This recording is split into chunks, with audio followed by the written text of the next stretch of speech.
Hello guys, what's up? Bago tayo magsimula sa ating pagmanood ng harvest, mag-intro muna tayo. Kaya intro, pasok!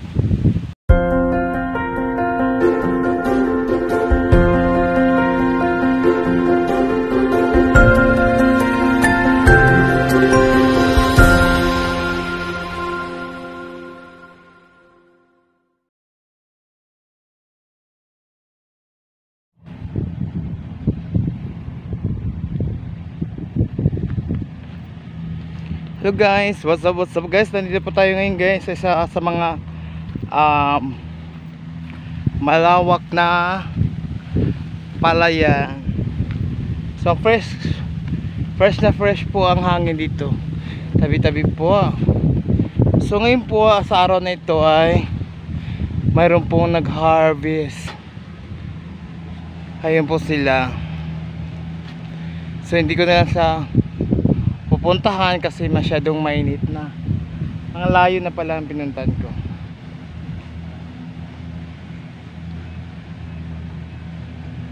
Ayan yung bagong teknolohiya at bagong pasada sa mga palayan, sa mga palay.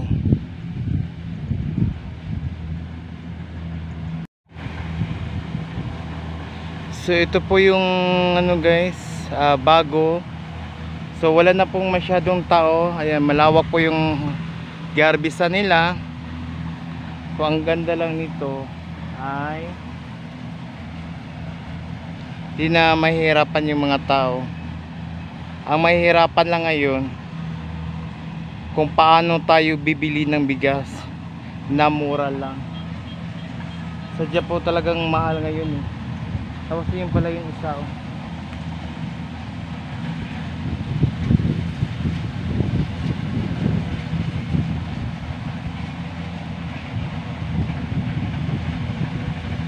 Ayan.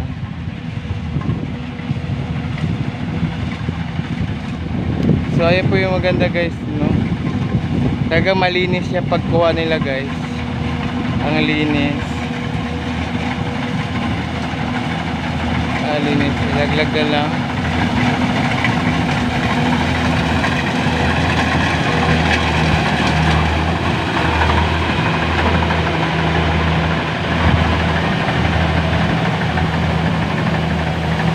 Dami pong ibon.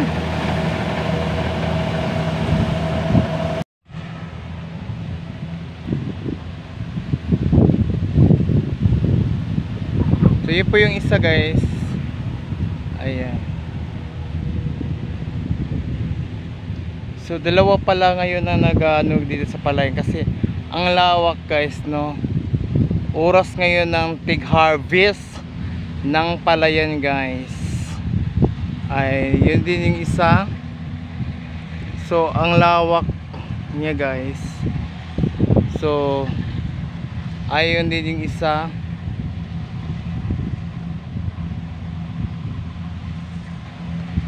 So maganda siya guys kasi ano siya, malinis, parang walang usik. Talagang makukuha ang lahat. Ikaw lang hindi nakukuha. Char! Ayun guys.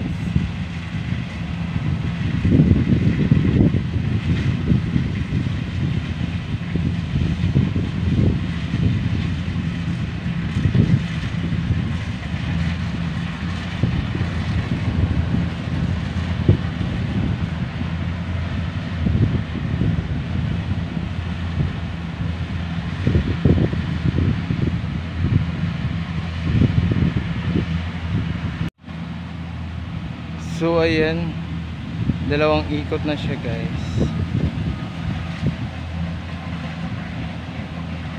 As maganda pa dahil fresh na fresh po yung hangin, no? So mayroon palang tigkuhaan ng palay. Ayun, no? Mamaya pupunta yan dito, videoan din natin sila.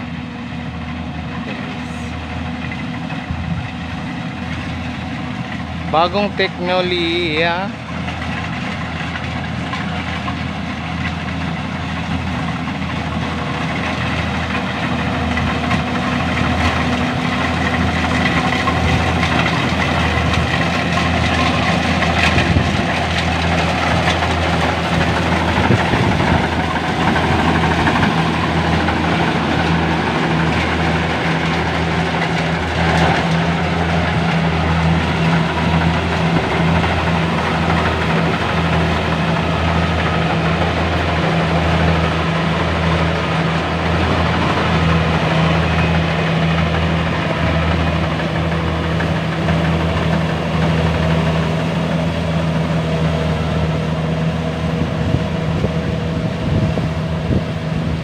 maraming quackmeat guys.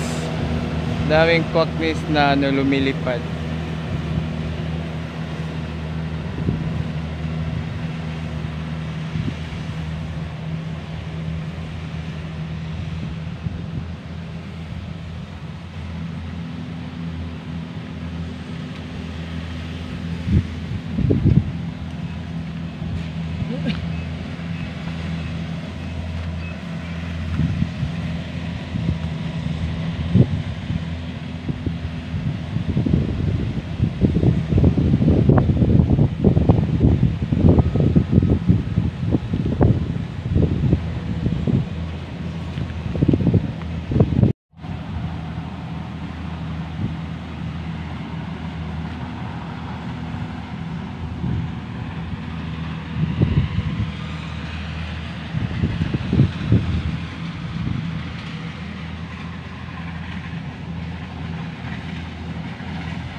Sa inyo nite?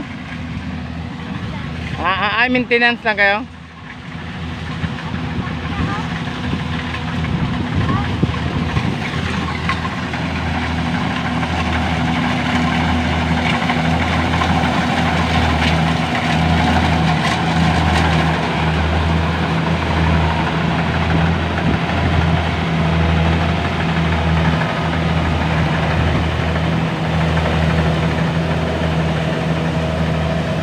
Daming kwak niya.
Kumukuha ng ano din, sako.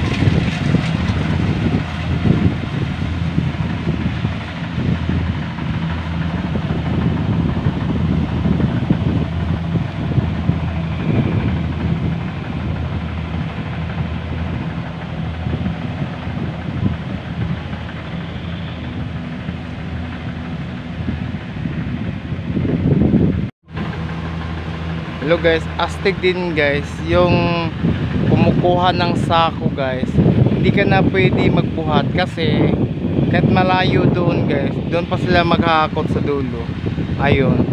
Pero ngayon guys, mas matibay kasi mayroon ng sasakyan guys. In fairness, ang gara maganda, tapos hindi ka na mahihirapan. So ang gagawin mo na lang siguro, magbuhat na lang, tapos isakay mo na dyan, isakay na dyan. O di ba, perfect? Ang ganda. Bago talaga ng teknolohiya, ang bago, no? Sila po yung nagbubuhat ng mga sako-sako na bagong harvest na palay. Tapos ito naman ito ay nagha-harvest ng mga palay din, ng palay. Yan, no? So talagang nako-combine din siya, no? May tig harvest, may tig sako na dyan sa loob niyan. Ayun sila, sila kuya. Ilaglag mo na lang yan, tapos pero din kumukuha. Ayan sila. So wala ka ng kapaguran. Ang gagawin mo lang talaga, ayusin na lang ng mabuti para hindi malaglag. So milya-milya to guys. So surely to malaking kaban, maraming makukuha na sako nito guys. Ang swerte ng may-ari nito kasi ang lawak ng palayan nila guys, no? Ang lawak ng palayan. So ngayon buwan ng September. So ngayon pala yung panahon na tig harvest pala dito guys.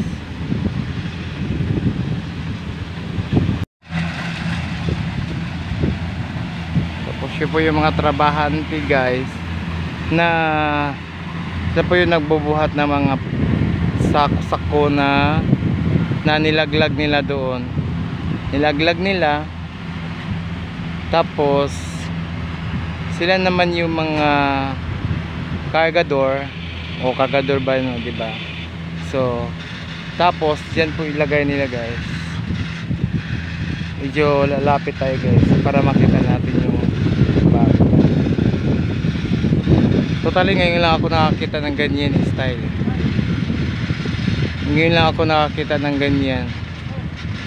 Parang puno na.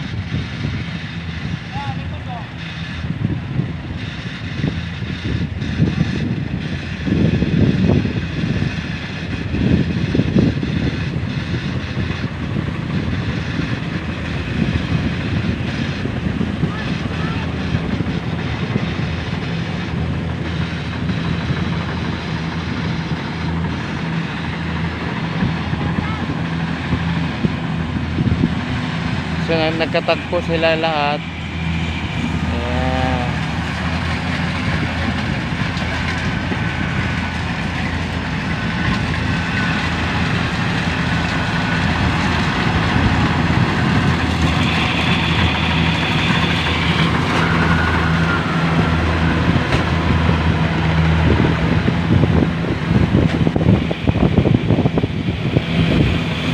Sila ay mga kagawin, binubuhat na nila guys. So, tapos ilalagay nila dyan.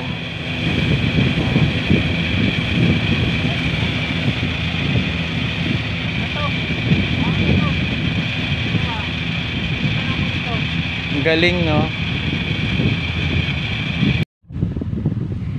Thank you for watching guys. Huwag po natin kalimutan guys na mo-like, mo-comment at mag-share sa ating video, at lalo na mag-subscribe sa aking channel para updated po kayo dito sa probinsya. Kaya thank you so much. I love you all.